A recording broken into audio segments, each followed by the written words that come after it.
Welcome back again, family. So family, if you are coming new to the channel for your first time, please do well to join the family, hit the subscribe button, share this video so that it reach many people as possible. Alright, I still remain your host analyst from Africa, Ghana Scanner TV. Alright, so family, in today's video I am going to take you to Mali. Recently, you know, there is this terrorist attack recently in Mali that has destabilized every human inhabitant in Mali. So this thing has been that so intense that it has been destroying houses, destroying properties in Mali so recently, and this was really catastrophic in the city of Bamako. That's the capital city of Mali. That's the city where Assimi Goïta is living. That's the presidency is in Bamako, the capital city of Mali. So it has been so devastated this time around in Mali. Alright, so family, in this video I'm going to tell you the full story about what really causes this terrorism attack and how it is really going about. Explosions and heavy gunfire have ripped through Mali like never before. The capital Bamako woke up to loud blasts near the international airport and sustained shooting around the major military base at Kati, just outside the city where the junta's power sits. Gunfire echoed for hours, soldiers blocked roads, helicopters roared overhead, and fear spread fast. This isn't scattered violence, this is a coordinated multi-city assault hitting Bamako, Kati, Gao, Kidal in the north and Sévaré in the center, all at once. Analysts are calling it one of the largest and most brazen jihadist separatist attacks in years. The Sahel is on fire and our continent is watching in disbelief. Imagine it. Residents jolted from sleep by explosions so strong houses shook. Witnesses described gunmen on streets in Kidal fighting near military camps and chaos in Gao where FLA fighters claimed they overran positions. The Malian army issued statements saying fighting is ongoing and their forces are repelling unidentified terrorist groups, claiming the situation is under control in the capital. But reports keep coming. Checkpoints everywhere, vehicles searched and the airport temporarily closed. In calmer parts of Bamako, life tried to go on, but tension hung thick.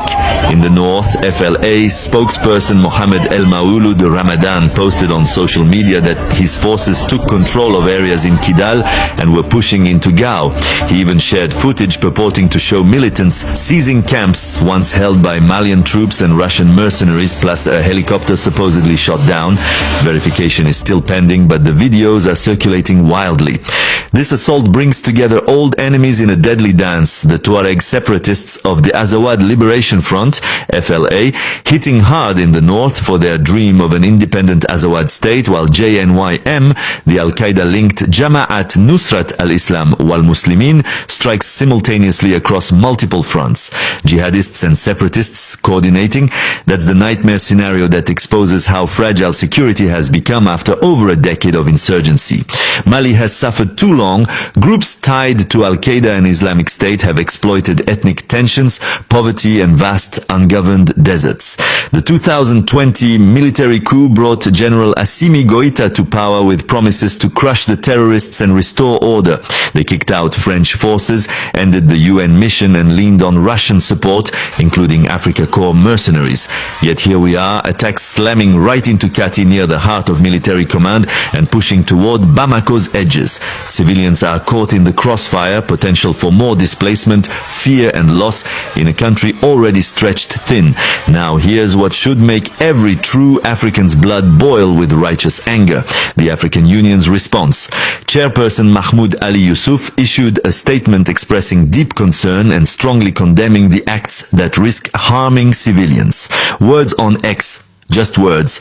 No urgent deployment plan, no call for a rapid African force to rush in and stand with Malian brothers and sisters.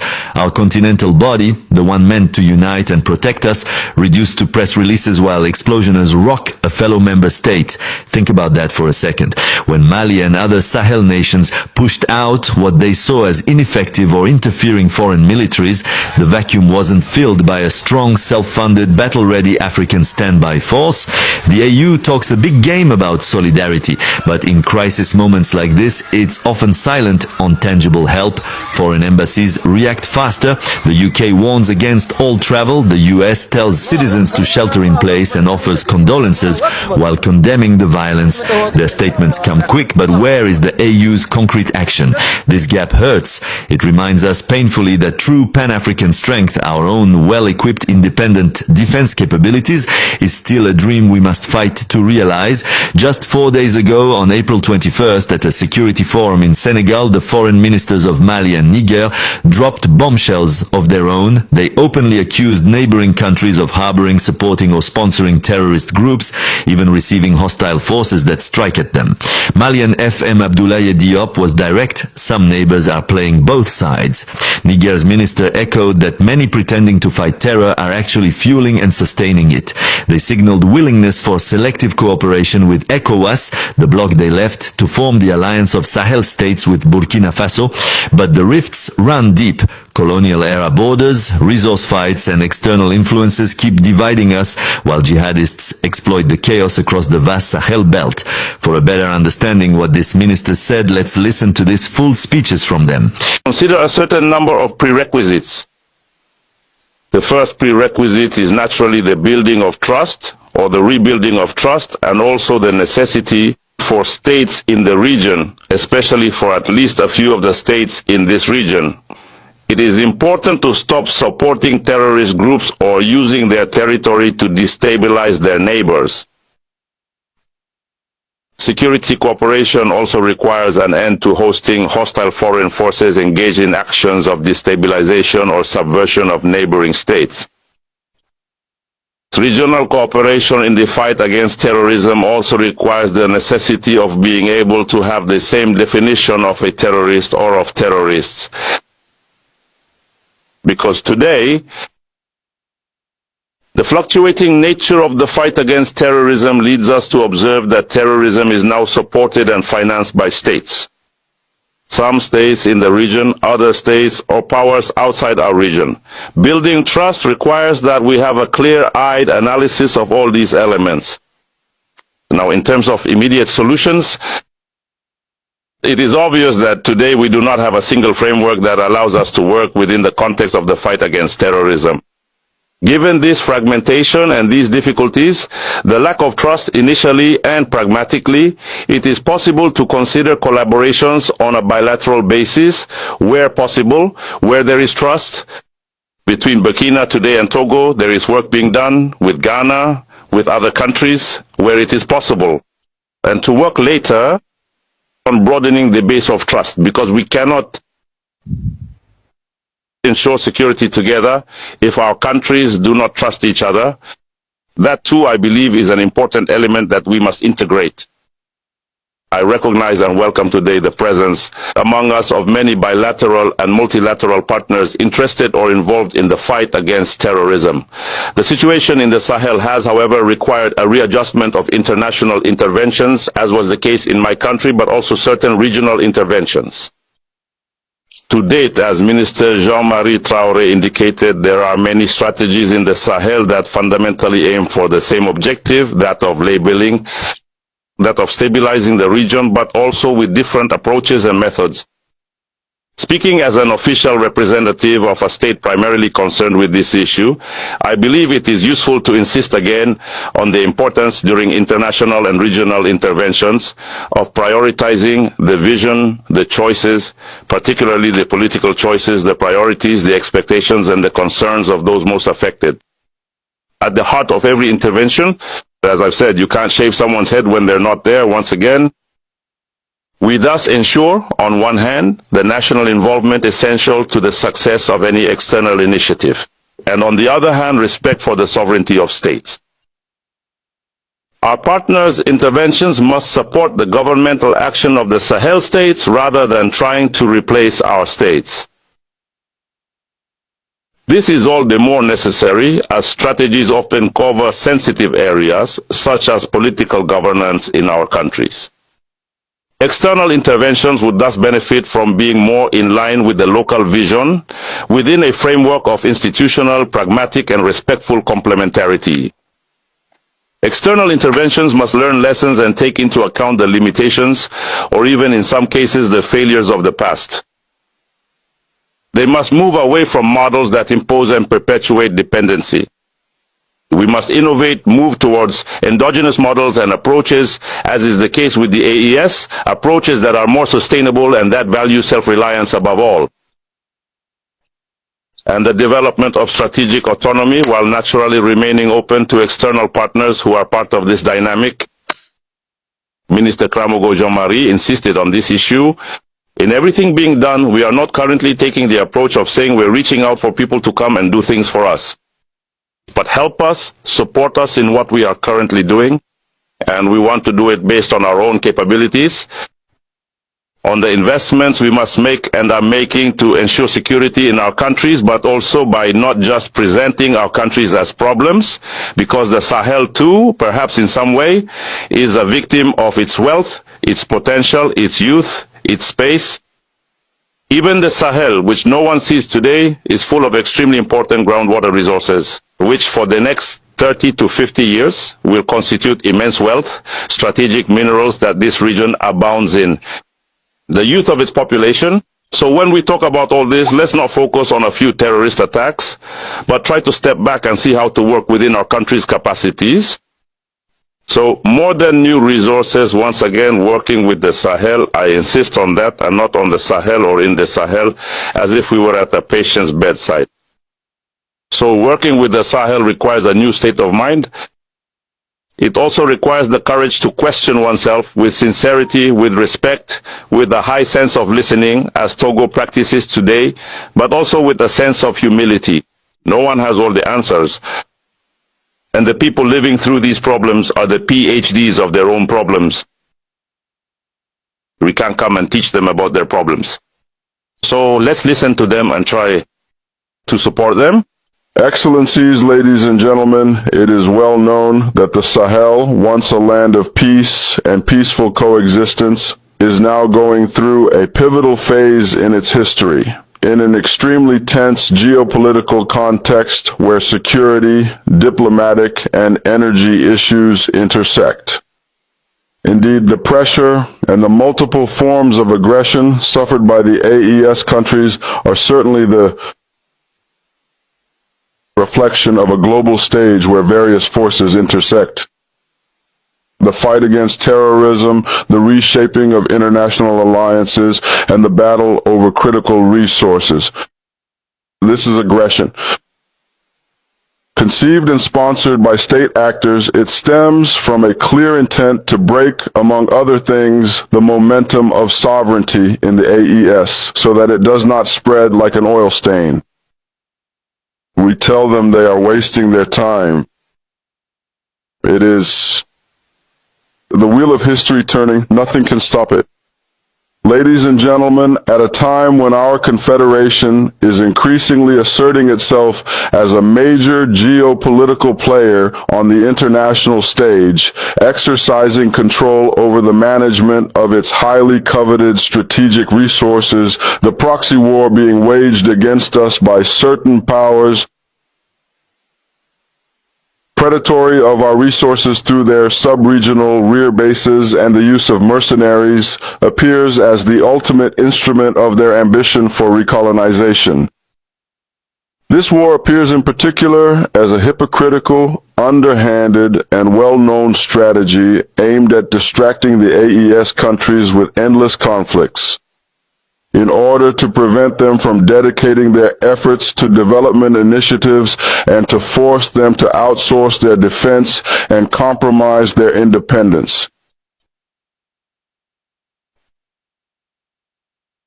We remain calm because we know that despite our diversity and the complex international context,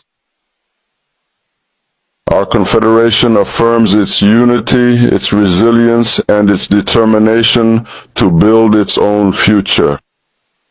It demonstrates political maturity and strategic consistency, placing peace and security at the heart of its priorities. This controlled openness to the world strengthens the AES as a responsible and essential player in relations a responsible and essential player in the region beyond the sovereign entities with which it engages in dialogue. Let me repeat the paragraph. It demonstrates political maturity and strategic consistency that places peace and security at the heart of its priorities. This controlled openness to the world strengthens the AES as a responsible and essential player in the region and beyond, a sovereign entity that engages in dialogue with the world confidently, that is, without compromising its values.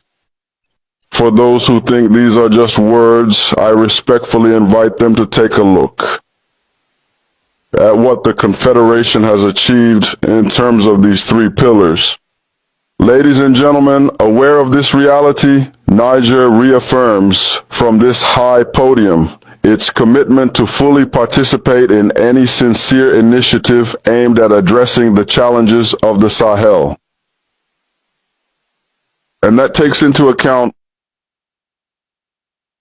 the fundamental principles of respect for the sovereignty of states, respect for national strategic choices, non-interference in internal affairs, and consideration of the paramount interests of the population. Excellencies, ladies and gentlemen, by deciding to act as it has, Togo reminds us of a simple truth. The stability of the Sahel is the concern of the entire African continent, and beyond that, of the whole world. Togo has understood this and has chosen engagement over indifference, rather than deceit. In the face of a complex regional context, it has chosen political courage, the courage to propose to bring people together and to unite. What Togo aspires to today with the Sahel is not interference. It is an outstretched fraternal hand. It is not an imported solution. It is a partnership offered in respect of the sovereign choices of the Sahel states, with an approach based on listening and pragmatism. Finally, indeed true to its consistent commitment to peace, dialogue, and mediation, Togo has placed the shared concerns of the populations of the Sahel and Togo at the heart of its reflections. Furthermore, by making the port of Lomé and the economic corridor available to help open up the Sahel, Togo is concretely affirming the link between security and development. Ladies and gentlemen, on behalf of all those who believe in the future of a peaceful and prosperous Sahel, I say thank you to the Togolese government. Thank you for your steadfast commitment to peace. Thank you for taking responsibility. Thank you for showing that African solidarity is not an empty word. May this strategy mark the beginning of a new dynamic. I pray and I can assure you of my country's unwavering commitment to bringing it to life. Alongside Togo and the people of the Sahel, for those who have chosen a degraded way of operating with the AS, we say that neither their criticism, nor their slander, nor their opposition will divert us from our goals. Long live the cooperation between Togo and the Sahel. Long live African solidarity. Thank you. As a Pan-Africanist journalist, I say this without fear. This attack should shock us into action, not paralysis. Where do these weapons and fighters really come from? Illicit gold trade, smuggling routes, ethnic grievances, and governance failures all feed the monster. The junta promised security. Now they must deliver while protecting innocents. But the rest of Africa cannot stay on the sidelines. We need real investment in joint intelligence, border security, and development that tackles root causes like youth joblessness and marginalization. Kicking out outsiders was about sovereignty. Now we must fill the space with authentic African solutions. Fellow Africans, from Cape Town to Cairo, from Nairobi to Dhaka, our anger must turn into pressure for change, demand AU reform, push for a standing force that can respond fast when one of us is attacked, support Mali's people in their resilience. The Sahel frontline today could become tomorrow's regional wildfire if we don't unite. This is bigger than one one country. It's a test for all of us. Will Africa rise with real solidarity or keep reacting with statements while our brothers bleed? Mali is fighting. The question is, are we? Stay awake, stay united. The struggle for a truly free and strong Africa continues. Pray for peace in Mali, but prepare to build the institutions that make it possible. Africa must not fall piece by piece.